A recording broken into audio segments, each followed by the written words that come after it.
Kumusta mga ma'am, mga sir, Shield here. So today ay Saturday and papunta tayo ng Suzuki Auto Taytay sa casa para sa ating, kung hindi ako nagkakamali, pang 7th PMS, yung pang 30k Odo. So current Odo natin ay 29,731, so almost 30k. And ngayon yung pinakamabigat na PMS, heavy PMS, kumbaga papalitan lahat bukod sa oil at brake cleaning, papalitan yung brake fluid, coolant, gear oil, yung mga ganon. So lahat ng fluid papalitan. So tingnan natin kung magkano yung aabutin, pero for sure lalagpas tayo ng 10k today. So kasama din natin si Sophie. Hindi ko sure kung kita, yan o, tulog. Dahil after naman ng PMS ay dadaan tayo ng vet para sa kanyang follow-up check-up. So nakaschedule tayo today ng 8 AM. And plan ko sana dumating ng casa ng before 7:30 para maaga tayo sa pila, kasi for sure madaming tao dahil weekends. Pero wala, inaantok pa nga ako dahil late na nakatulog. Hopefully hindi ganoon karaming tao sa casa. First time ko rin magpapa-PMS ng weekends, puro ako weekdays.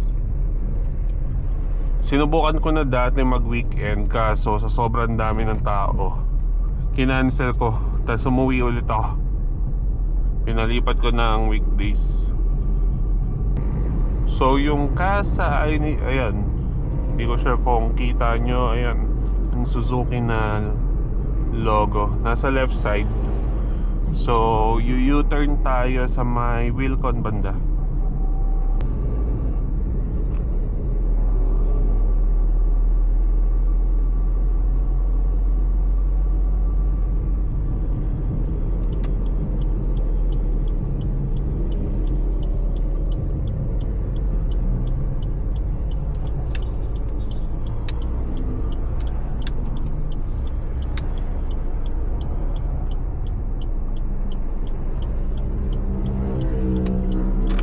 Wala pa nga tayong kahit kape o anumang kinain, dahil gusto ko maaga talaga makarating para mauna. Anyway, pagkapasok ng service center baka i-stop ko na yung video, tapos tuloy na lang natin after. So, makakadaan ba dito? Kasya naman.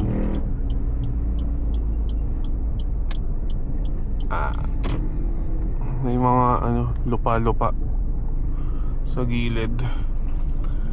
Uy, may display kaya nung bagong Desire. Hindi ko sure kung nakita nyo na yung bagong Desire. So hindi na siya naka AGS, naka CVT na siya, and hybrid, pero hindi siya yung tawag na to. Ayun, wala pang tao. Hindi pa siya yung coding na hybrid.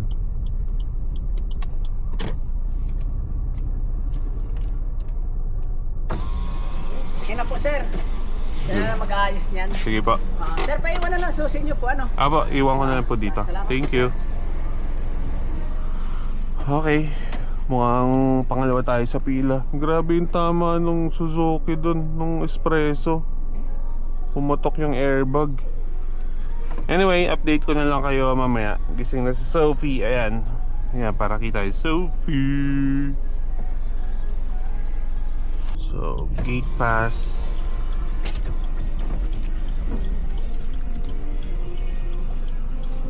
Sir. Thank you po.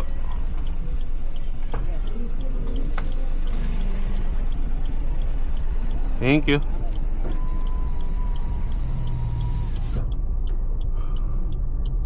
Kaka-car wash ko lang nung sasakyan. Tas tinest drive kasi. Gawa nung syempre nagpalit ng coolant, ng brake fluid. So kailangan talaga i-test drive para makita pag nakaikot na yung coolant tsaka brake fluid. Yung brake fluid di pala siya umiikot. I mean, pag uminit yung makina, makita kung mag-overheat ba. Kasi pag hindi maayos yung pagka-bleed ng coolant, possible mag-overheat. So tapos nung natapos na yung PMS habang nasa labas, ini-start ko muna siya doon. Tapos hinayaan ko ng medyo matagal para kung mag-overheat at least nandun pa tayo. Pero so far okay naman. Yan lang, Sophie. So papunta na kami ng vet. Tapos yung resibo ng PMS papakita ko na lang dito kung interested kayo. So before nung PMS, mga last week, nag-chat ako sa agent namin na hingan kami ng breakdown ng estimate for 30,000 kilometers na PMS. So dun sa binigay sa kanya na finorward sa atin ng service ay nasa 20k. And nung time na yun, napaisip talaga kami kung yun lang, traffic, kung magkakasa pa ba kami. Kasi personally, kung lalabas kami ng kasa, susundin ko pa rin yung booklet. Kumbaga, kung sa labas gagawin, magpapapalit pa rin ako ng brake fluid, ng coolant, ng gear oil. Kung ano yung mga nakalagay sa booklet, yung pa rin yung susundin ko. Pero for sure, mas mura sa labas. Though, hindi naman yung sobrang mura. Kung familiar kayo sa GH Motors, yung mas kilala kasi sila sa Desire na group. Sila yung gumagawa ng AGS pero nakabase sila sa Cavite. So, ang plan ko, kung lalabas kami ng kasa, doon ako magpapa-hard PMS.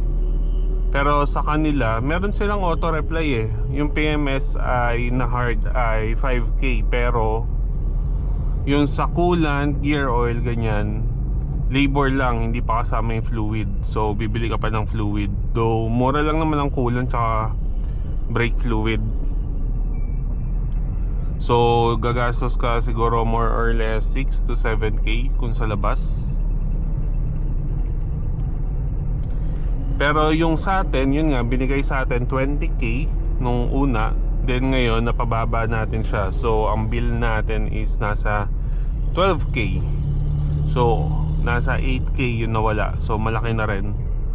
Pero yun, naging decision namin ni Mrs. na i-stay muna sa casa hanggat pasok pa sa 3 years. Kasi kumbaga hindi naman lagi mahal pag sa kasa. Kung yung next na 35 basic PMS na change oil lang, kung patak lang naman na wala pang 3.5, so hindi rin ganun kalaki yung difference kung i-compare mo sa Shell. Sa Shell kasi tumatapak yata ng 2k something, hindi yata umabot ng 2.5 kung hindi ako nagkakamali. So nasa 1k yung price difference, and para sa akin, tingin ko worth it na yung 1k difference para ma-maintain yung warranty. Parang masyado akong malapit sa manibela. Adjust na lang natin pagkagaling sa vet. Ayun. Yung ngayon, medyo malaki yung difference kasi hard PMS eh. Kumbaga nagpatong-patong yung mga ginawa na mas mahal versus sa labas. Pero kung iisipin naman, every 30,000 lang naman ganun. So pagkabalik natin ng 35,000 basic PMS, tapos pag 40,000 medium. So bukod sa change oil, brake cleaning.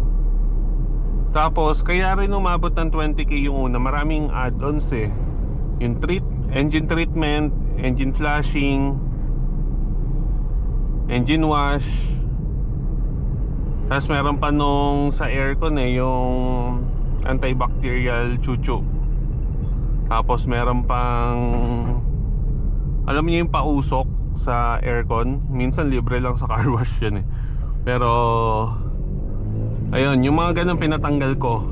Tapos isa ko pa na pinatanggal is spark plugs. Though hindi ko naman sinabi na tanggalin talaga. Tinanong ko kung pwede tanggalin. So katatapos lang ng CBC ni Sophie. Ayun yung kanyang paa.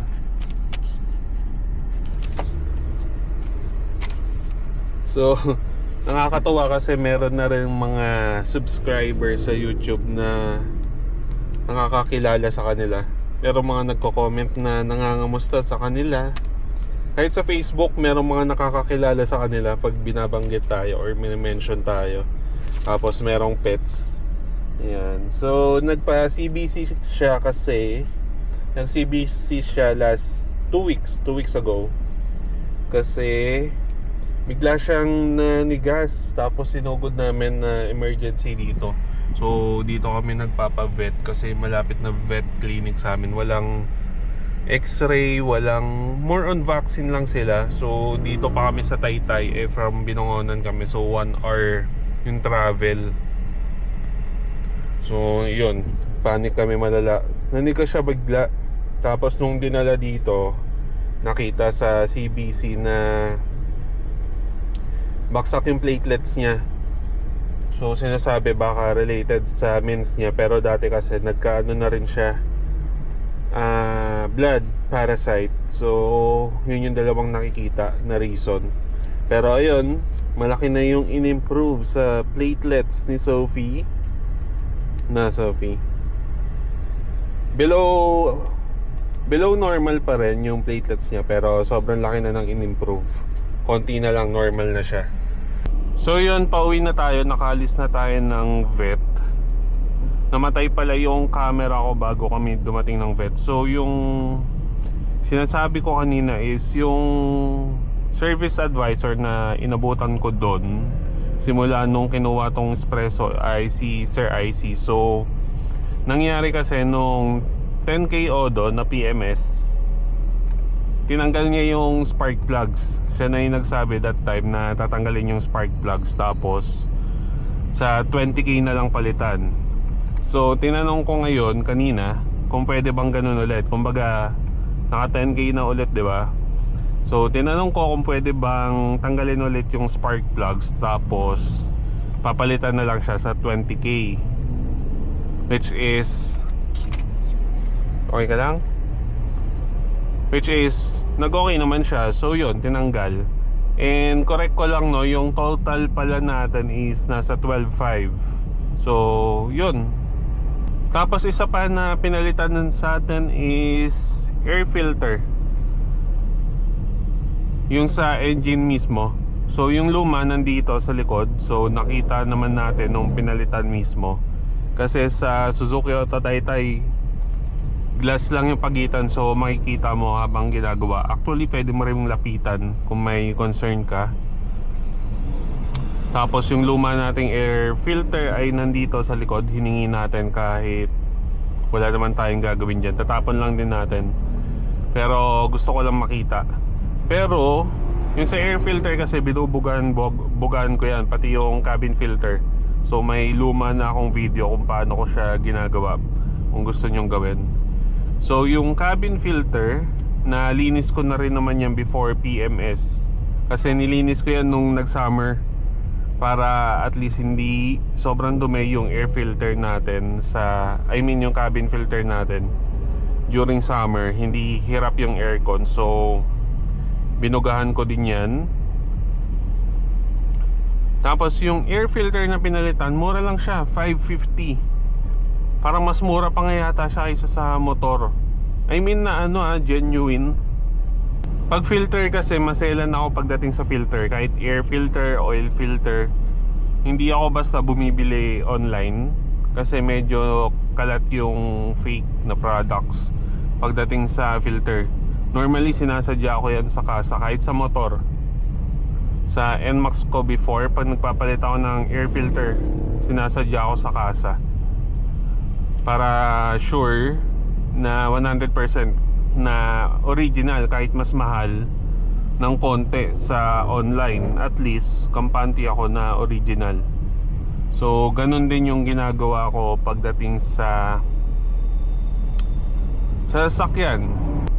Meron mga available niyan online. Actually nag-try na ako tumingin before kasi nagplan ako magpalit pati ng cabin filter. Kaso sa reviews sabi swak siya, kahit sa product description sabi pasok siya. Pero pag chinek niyo yung product, iba siya eh. Hindi siya yung stock na nakakabit, which is yun yung hanap ko. Kailangan same na same dun sa stock.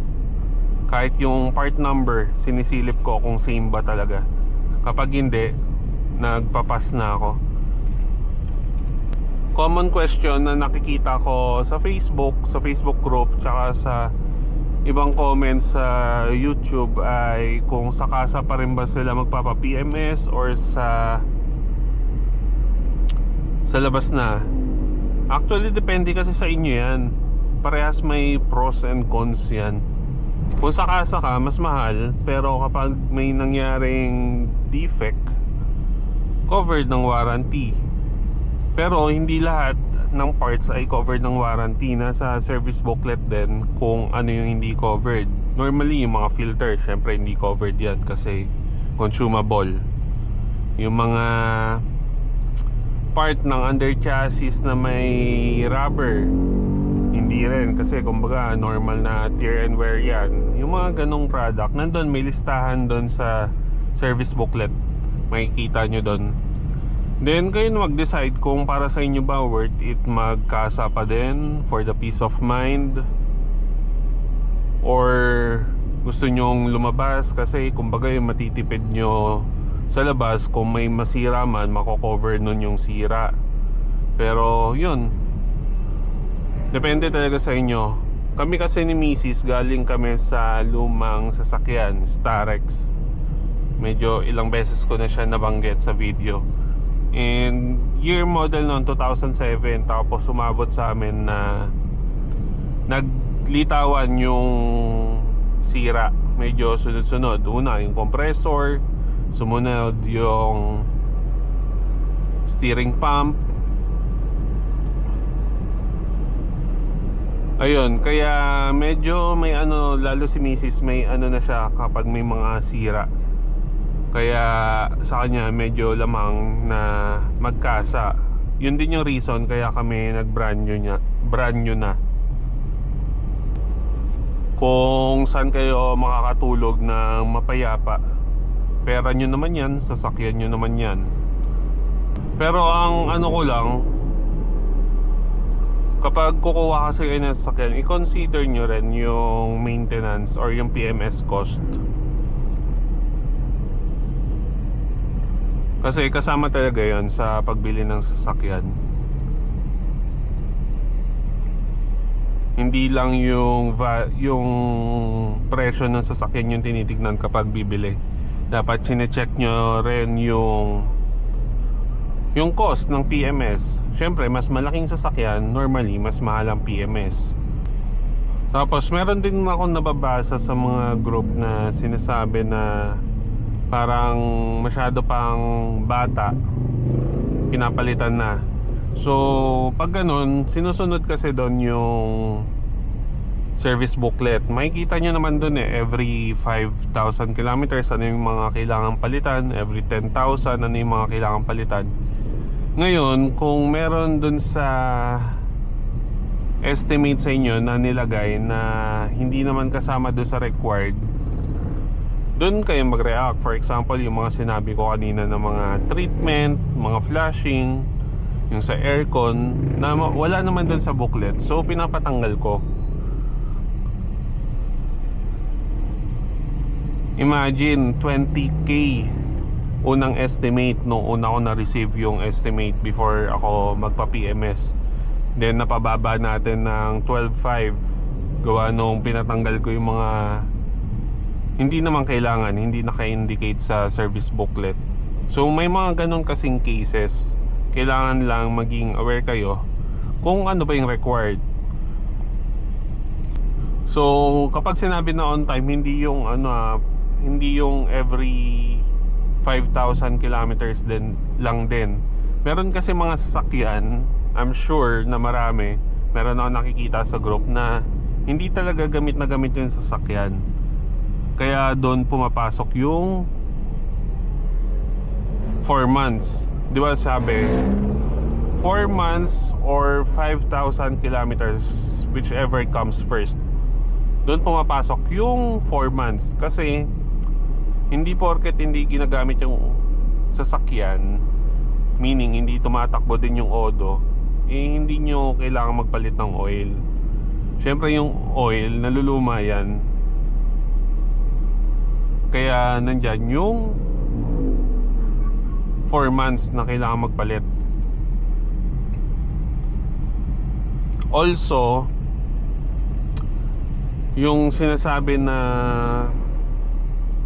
hindi pa daw sira or hindi pa na mapalitin, ba't pinapalitan na? Kaya siya PMS. So yung P doon ay preventive. So iniiwasan na mangyari yung bagay na hindi maganda.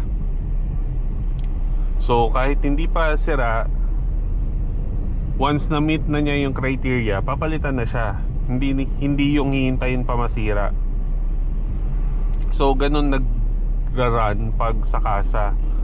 So kung outside kasa kayo na yung mag-decide kung susundin niyo yung service booklet. Pero I recommend na excuse me, sorry, I recommend na sundin niyo pa rin yung service booklet, lalo kung nasa labas na kayo ng kasa. For sure mas tipid sa labas ng kasa kahit sundin niyo yung booklet. Comment na lang kayo kapag may question kayo. So yun, inabot ng 30k PMS natin ay 12,500 something instead of 20,000 na initial quote sa atin, which is good na. Kumbaga meron tayo na save na 7,500 and na-retain natin yung warranty. Last thing pala, papakita ko na lang din yung screenshot, no? Kapag nagpapa-PMS kayo sa kasa, make sure na before umalis, double check nyo yung service booklet. Merong pinipirmahan sa bandang dulo yung service advisor. Papakita ko na lang yung screenshot kung ano yung itsura nya, pero nandun sa service booklet yon. Make sure na napirmahan yon bago umalis, kasi kapag may na-skip doon, considered as void na yata yung warranty. Actually, question ko yung yung stamp, kasi dati may pirma tapos may stamp pa. Question ko last PMS kung bakit walang stamp. And that time, lagpas ako sa Odo noon eh. Parang, 'di ba, dapat 25,000. Yun yung nakwento ko na umalis ako sa kasa tapos pinaresked ko. So, lumagpas tayo ng parang mga 300 kilometers. Tapos napansin ko may pirma naman, pero napansin ko walang stamp. So question ko kung void na pa. Yung pala wala na silang stamp. So okay lang daw yun as long as may pirma. So yun, e-end ko na talaga. Drive safe and peace. Paalam na kayo kay Sophie. Tulog na si Sophie. Papahinga na siya dahil siya ay kinuna ng dugo. Peace.